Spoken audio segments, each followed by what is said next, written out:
We've always been a part of the community, and we've always had a presence in the community, which includes building that sense of belonging and building that sense of connection.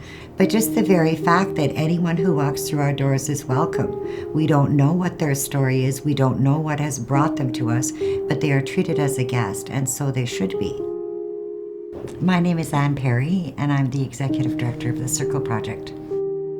The mission of the organization is to provide hope and help in the community.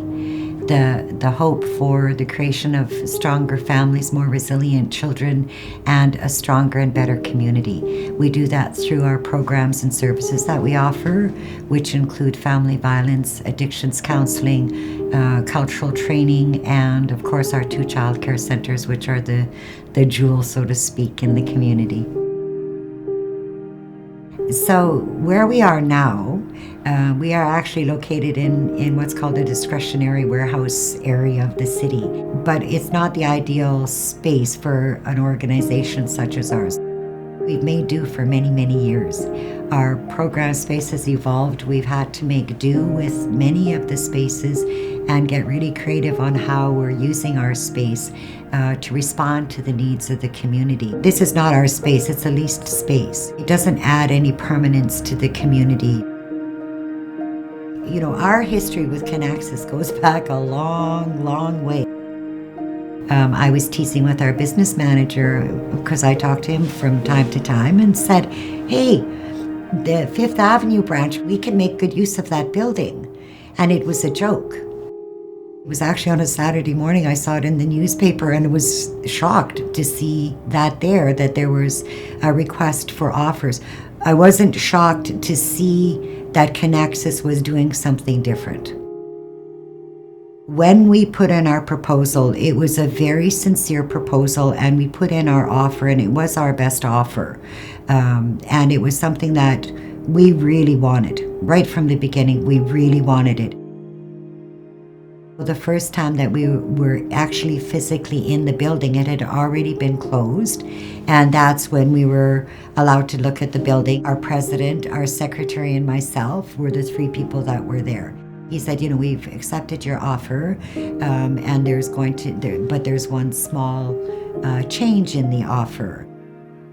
My heart sunk a little bit, as did the building committee, because it was like, but this is all that we've got, like this is our nest egg. And he said, so there's a caveat that we'll put in, and the most important thing is we're going to make an adjustment on the price. He presented us with the document, and the price was $10. We were over the moon. Like there were no dry eyes. Everyone was in tears because we never expected that. We never expected. Organizations like ours do not get these huge donations. So finally, after all of these years and after all of this time and all of this sacrifice, we will finally now have the opportunity to create a home for Circle Project.